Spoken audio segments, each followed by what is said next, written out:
মার্কিন ভিসা নীতি এবং র্যাবের উপর নিষেধাজ্ঞা ঢাকা ওয়াশিংটন সম্পর্কে দূরত্ব তৈরি করেছে বলে মন্তব্য করেছেন পররাষ্ট্রমন্ত্রী হাসান মাহমুদ। দুপুরে মন্ত্রণালয়ে তিনি সাংবাদিকদের বলেন, যুক্তরাষ্ট্রের দক্ষিণ এবং মধ্য এশিয়া বিষয়ক সহকারী পররাষ্ট্রমন্ত্রী ডোনাল্ড লুর ঢাকা সফরে এই বিষয়ে আলোচনা হবে। পেপসোডেন্ট চার্মিচেক 12 ঘন্টা জীবাণুদের সাথে লড়াই করে দিবে ডায়াবেটিস থেকে সর্বাধিক সুরক্ষা।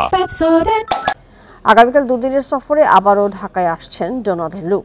এই সফরে দুই দেশের মধ্যকার অর্থনৈতিক সম্পর্ক আরও এগিয়ে নিতে আলোচনা হবে বলে জানান পররাষ্ট্রমন্ত্রী। বলেন, ভিসা নীতি সহজ করা, র্যাব কর্মকর্তাদের ওপর মার্কিন নিষেধাজ্ঞা তুলে নেওয়া সহ দ্বিপাক্ষিক নানা বিষয়ে গুরুত্ব দিচ্ছে ঢাকা। বুধবার পররাষ্ট্রমন্ত্রীর সঙ্গে সৌজন্য সাক্ষাৎ করবেন ডোনাল্ড লু।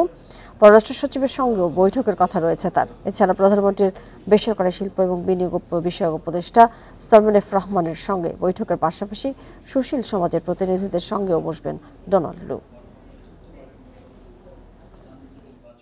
মার্কিন প্রশাসন থেকে যারাই বাংলাদেশে সফর করুক না কেন, আমাদের সম্পর্ককে এগিয়ে নিয়ে যাওয়ার লক্ষ্যেই আমরা কাজ করবো একসাথে। ভিসা নীতি কিংবা র্যাবের কিছু ব্যক্তিবিশেষের উপর নিষেধাজ্ঞা, সেগুলো আমাদের সম্পর্কের ক্ষেত্রে কিছুটা রেখাপাত করেছে তো বটেই, সেগুলো আমরা অবশ্যই আলোচনা করব।